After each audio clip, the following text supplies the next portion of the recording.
Welcome back. We're going to look at the second part of chain rule, how to do compositions, derivatives of compositions that have the natural log function or base E, and show how that composition relates to those derivative rules. We already did powers to a power and trigs to a power, but now we're going to introduce ln and E. So let's go over the rule for the derivative of a log function. So our basic rule was that the derivative of ln of x is 1 over x. And again, this stipulation is put here just so that you know that the domain of the derivative has to be the same as the domain of the original function. Okay, so since the domain of this function is x is greater than or equal to 0, that would be the domain here, but obviously we can see x cannot equal 0, so we have just x greater than 0. But now if we have a function other than x inside the log function, that's where chain rule has to be applied, because we're going to have a function inside of another one. So we're going to call that function u. All right, so u could be a power, u could be a trig, u could be anything like that. And if we want to take the derivative of ln of u, we're still going to do 1 over u, so that's the keep what's inside, and then multiply by the derivative of u. All right. Or another way to write that is u prime over u, since when you're multiplying, you'd multiply it on top. So either one of these is fine. They give you the same function. So let's look at an example. So here, we want to take the derivative of the natural log of x squared plus 1. Now, if you could, we would want to simplify a log function using any of our expansion rules, but there's no expansion rule for the log of a sum. There's a rule to expand the log of a product, a quotient, or a power, but not a sum or a difference. So there's no way to rewrite this, so we would just go into finding the derivative. So this is our composition. This is the inside function. This is the u. So we're going to do 1 over u and then multiply with the derivative of u, which would just be a power rule. All right, so we've got 1 over x squared plus 1 times the derivative of x squared plus 1, which is 2x. And another way to write that would be to write it as a single fraction. All right, that's where we'd get our u prime over u. All right, and nothing reduces, nothing cancels, so that would be our final simplified derivative. Okay, so let's take a look at another example. So now here's one where we can maybe use our expansion rules to find the derivative. All right, so if f of x equals the natural log of the square root of 3 minus x squared, we can rewrite this original function and then simplify it before we take the derivative. Because if we were to treat this as u, and we did u prime, that would require a chain rule and then another chain rule, so we could simplify it first. So if we rewrite the original function, we can rewrite it as 3 minus x squared to the 1/2. And now we've got the log of a power. Since everything's being raised to the 1/2, we can move the 1/2 out in front. And then we're going to now take the derivative. So now the 1/2 becomes a coefficient. And when we take the derivative of functions where we have our coefficient, the coefficient doesn't affect the derivative rule. So the 1/2 just stays out in front.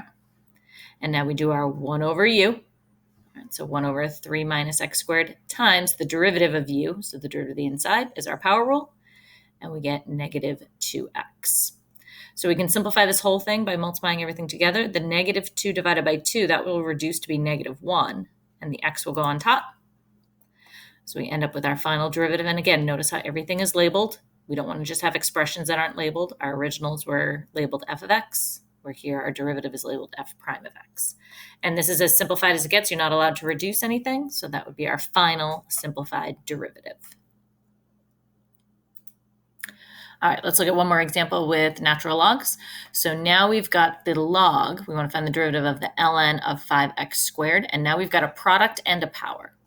So we got to think about the order in which we're going to simplify. So we need to expand the multiplication before we move the 2 out in front, because the 2 is not being raised for both of them. All right, the 2 is inside, it's only belong to the x. So we're going to expand the log of a product as the sum of 2 logs, and then we can move the 2 out in front. All right, so that would give us this, the ln of 5 plus the ln of x squared, and then the 2 can move out in front. So this is still the original function. We haven't found the derivative yet, but this is now a lot easier to differentiate than the original function. So now we're going to take the derivative, and the derivative of a constant, so ln of 5, okay, is just some number, and we know the derivative of a constant is 0. 2 is just a coefficient, and then we just multiply by the derivative of ln of x, which is just 1 over x. So the final simplified derivative is just 2 over x. Okay, so if you can use your expansion rules for logs before you take the derivative, you want to do that. It's going to make the derivative easier to find, easier to simplify. Okay, so let's look at the exponentials where we have base e. All right, so our basic rule for the derivative of e to the x was just e to the x. But now let's take a look if we've got another function instead of x, all right, in the exponent. So we have to use the chain rule when that happens. So now if you're taking the derivative of e to the u, where u is some function of x, we do our chain rule. So you take the derivative of base e first, so we'd get e to the u, so that's the keep what's inside, then multiply by the derivative of the inside. So you can call this u prime, or sometimes they call it du, but keep in mind, because it's chain rule, we're multiplying everything. All right. And if there's any coefficients out in front, remember, they just go along for the ride. So let's look at some examples where we do exponential derivatives. All right, so let's take a look at this first one. So this first one is very simple. It's just written in the form of e to the u. So we're going to take our derivative. We're going to do e to the u times u prime. And u prime would just be 2. So we can put the 2 out in front. So we've got e to the u, the 2x minus 1, times the derivative, which we can just put that in front. And that would be our simplified first derivative. If we look at the next one, we've got y equals e to the negative 3 over x. So again, same thing. This is in the form of e to the u. So we're going to do e to the u times u prime. Now we have to be a little careful because when you take the derivative of negative 3 over x, you have to rewrite this as a power. This is negative 3x to the negative 1. So then you have to use your power rule. So we've got our, I'm just calling this dy dx. Remember, y prime dy dx, same notations. So we've got our e to the u, and then the derivative of negative 3x to the negative 1. You have to multiply the negative 1 times the negative 3 to get 3, subtract 1 from the exponent, and then we're going to simplify our answer. Anything with a negative exponent can be on the bottom. So this x squared we can move to the bottom. Now this e to the negative 3 over x, you might say, well, this has a negative exponent, so don't we want to put it on the bottom? And you can, but technically, since we don't know what x is, if x is a negative, then negative or a negative, then this would actually be a positive exponent. So this, since this is a function of x, you could leave your answer in this form with this negative exponent. The negative 2, however, that one we would move to the bottom. So either one of these answers would be fine to leave simplified.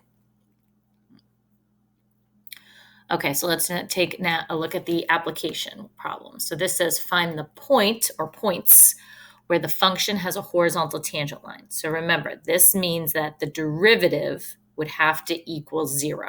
All right, remember, derivative is slope of a tangent line, and horizontal lines have a slope of 0. So basically what we want to do is we want to find f prime of x and then set it equal to 0. So looking at this function is actually written as a product, x times e to the 2x. So we're going to actually have to start with product rule. So we have to identify our u and our v. All right, so remember, product rule is u dv plus v du. So when we take our derivative, f prime of x, we've got our u dv. So dv is where we have to now use our derivative of e to the u. So that's our e to the u times u prime. All right, so u dv plus v, so that would just be the e to the 2x. Du, the derivative of x, is just 1.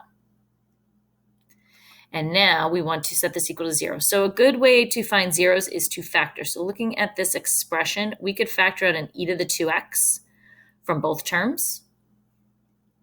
And that would leave us with 2 times x plus, we'd be left with the 1 here. All right. So it's best to write everything in factored form when you want to try to set it equal to 0. All right. So to find a horizontal tangent line, we're now going to take the derivative, set it equal to 0, and solve. So when does e to the 2x equal 0? Well, that would be never. Right? Exponential functions, remember the asymptote is at 0, so e to the 2x will never equal 0. But 2x plus 1 will equal 0 when x is negative 1/2. And now since this said find the point, or points, we actually need to find the y coordinate. So we're going to take that negative 1/2, plug it back into our original function up here. So we plug 1/2 in here, negative 1/2 in here, and negative 1/2 in here. We get negative 1/2 e to the negative 1, which we can rewrite as negative 1 all over 2e. So our final point would be written as negative 1/2 comma negative 1 over 2e. All right? So we had to set the derivative equal to 0, solve for x, and then use that x to find